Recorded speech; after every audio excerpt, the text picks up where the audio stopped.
हरे कृष्णा, राधे राधे। आप सबका वेलकम है वृंदावन सखी में। आई होप आप सब खुश होंगे, बढ़िया होंगे और हमारी तरह ठाकुर जी की सेवा में मदमस्त होंगे और ठाकुर जी की कृपा का अनुभव भी कर रहे होंगे। तो फ्रेंड्स, आज हम इस विषय में बात करेंगे। जैसे कि आप लोग जानते हैं, इस बार लग रहा है सूर्य ग्रहण, साल का पहला सूर्य ग्रहण है। और सूर्य ग्रहण में हम क्या करें क्या ना करें, और हमारे घर में जो विराजमान लड्डू गोपाल हैं उनकी सेवा हम किस प्रकार करें। तो आज हम इसी विषय के ऊपर वीडियो लेके आए हैं, तो वीडियो एंड तक आप जरूर देखना। तो फ्रेंड, जैसे कि आप लोग जानते हैं, साल का सबसे पहला ग्रहण है सूर्य ग्रहण। और सूर्य ग्रहण लग रहा है 20 अप्रैल को, और वार पड़ रहा है गुरुवार। और सुबह 7:05 से लेकर 12:29 तक जो ये ग्रहण रहेगा। ग्रहण की जो अवधि है इस प्रकार है। तो अब प्रश्न उठता है कि सूर्य ग्रहण कहाँ लग रहा है। सूर्य ग्रहण, ये बात सच है कि सूर्य ग्रहण इंडिया में यानी हिंदुस्तान में, भारत में नहीं दिखाई देगा। ये ग्रहण लग रहा है ऑस्ट्रेलिया और उसके आसपास के देशों में लग रहा है, पर हिंदुस्तान में ये ग्रहण दिखाई नहीं देगा।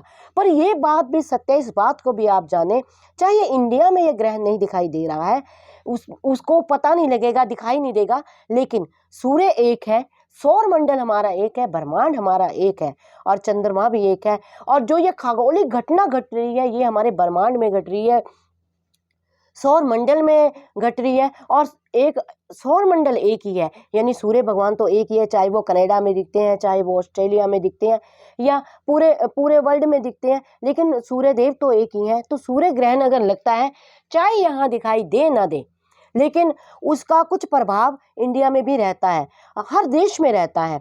जिस प्रकार मान लीजिए आपके किसी रिश्तेदार के घर में कुछ अप्रिय घटना घटती है, या किसी आस पड़ोस में कोई प्रिय घटना घटी, चाहे घटती उनके जीवन में है, घटती उनके घर में, लेकिन उसका प्रभाव आपके मन पे भी पड़ता है। आपको जब पता लगता है तो मन में थोड़ा सा होता, हाई उसके साथ ऐसे हो गया। या कोई खुशी होती है तो खुशी उसके घर में होती है, लेकिन आपको भी उसका अनुभव होता है, अरे बड़ा अच्छा हुआ उसके घर में ये हुआ। तो कहने का भाव, चाहे ये ऑस्ट्रेलिया या अन्य देशों में दिखाई दे रहा है, हिंदुस्तान में नहीं दिखाई दे रहा, लेकिन इसका प्रभाव जो है वो हमारे देश पे भी पड़ेगा। तो अब प्रश्न ये उठता है कि सूर्य ग्रहण में हम लड्डू गोपाल जी, हमारे जो ठाकुर हैं, उनकी सेवा किस प्रकार करें, और सूर्य ग्रहण में हम क्या करें। तो देखिए, सूर्य ग्रहण जब आपको मैंने बताया स्टार्ट हो रहा है, उससे पहले, हाँ ये बात भी सत्य है कि सूतक नहीं लगेगा यहाँ पे, क्योंकि घट वहां पे रहा है, तो वहां पे उसका ज्यादा प्रभाव होगा। इधर सूर्य ग्रहण, और मेष राशि में सूर्य ग्रहण लग रहा है, तो हमें करना क्या है, लेकिन हमें फिर भी थोड़ी सी जो छोटी छोटी सावधानियां वो हमें रखनी चाहिए।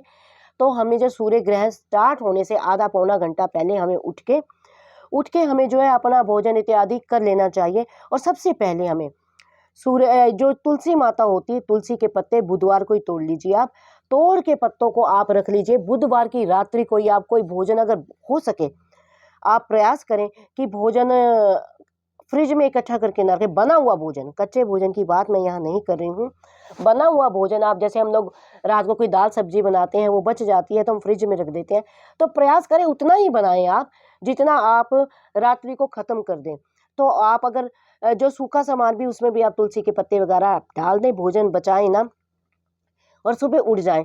सुबह उठ के भी आप तुलसी का पत्ता लें और पानी के साथ उसको, तुलसी के पत्ते को अंदर ले लें। तुलसी के पत्ते को कभी भी चबाना नहीं चाहिए। तुलसी के पत्ते को आप जीभ से ही धीरे धीरे उसका रस पीजिए और उसको पानी से अंदर ले लीजिए। उससे क्या होगा कि आपकी बॉडी के ऊपर सूर्य ग्रहण का असर, जो उसकी नेगेटिव ऊर्जा जो उस समय ग्रहण के समय निकलेगी, तो वो ऊर्जा आपके ऊपर असर ना करे। चाहे सूर्य ग्रहण हो, चाहे चंद्रमा ग्रहण हो, तो ये कार्य आपको हर बार करना चाहिए।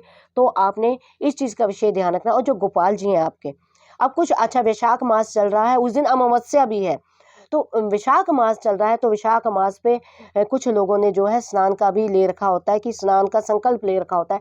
अगर तो स्नान का संकल्प आपने ले रखा है वैशाख मास का, तो आप स्नान कर लें, वरना नहीं तो आपको स्नान करने की आवश्यकता नहीं है, वो सूर्य ग्रहण के बाद करना आप। तो आप स्नान कर लें और गोपाल जी को सुबह उठाइए, और गोपाल जी को भी आपको जो खिलाना पिलाना है, पेट भर के ठाकुर जी को आप खिला दीजिए। खिलाने के बाद आप ठाकुर जी को अपना आराम से आप सुला दीजिए। ठाकुर जी सो जाएंगे, और ठाकुर जी को आनंद से पेट भरा होना चाहिए, ये ना कि भूखे गोपाल सो जाएं तो उनको कष्ट होगा। तो गोपाल जी को आपको सुला देना चाहिए। और जो सूर्य ग्रहण के बीच का जो समय है, उस समय आपको जितना हो सके मंत्र जप कीजिए, जितना हो सके पाठ कीजिए। अपने जो भी आपके गुरु ने आपको मंत्र दिया है, या जिस, अगर मान लीजिए आप दीक्षित नहीं है, तो जो भी आप जिस भगवान को मानते हैं, मान लीजिए ठाकुर जी हैं, तो आप महामंत्र का जप कीजिए, जितना हो सके आप जप कीजिए, जितना जप करेंगे उतना आपको उसका फल मिलेगा। अब जब सूर्य ग्रहण खत्म हो जाए उसके बाद सबसे पहले आपने क्या करना है, आपने गंगा जल लेना है और पूरे घर में आपने गंगा जल छिड़कना है। हर घर के एक कोने में आपने गंगा जल छिड़कना है और गंगा जल छिड़कने के बाद आप अपने गोपाल जी को भी उठाना, पहले स्नान कीजिए, आप गंगा जल छिड़किए, फिर गंगा जल डाल के हो सके तो थोड़ा नींबू भी डाल के आप जल में स्नान कीजिए। स्नान करने के बाद आपने गोपाल जी को उठाना है और गोपाल जी को भी आपने स्नान कराना है। स्नान कराने के बाद गोपाल जी की आपने आरती करनी है, उनके वस्त्र चेंज करने हैं, उनकी आरती करनी है। जो आपने भी वो वस्त्र नहाने के बाद उतार देने हैं, जो ग्रहण के दौरान आपने डाले थे, आपने भी नए वस्त्र धारण करने हैं और उन वस्त्रों को आपने धो देना है। तो इस प्रकार, और जो दान करना है आपने, दान के लिए भी आपने निकाल देना है, तो आपने जो लाल रंग की वस्तुएं होती हैं, कुछ भी लाल रंग की वस्तुएं हैं जो आप दान में दे सकते हैं। तो इस प्रकार सूर्य ग्रहण में आपने करना है और उसके बाद अपना भगवान जी की आरती कीजिए। फिर अपना जो आपने भोजन बनाना है वो भोजन आप आराम से उसको खा सकते हैं।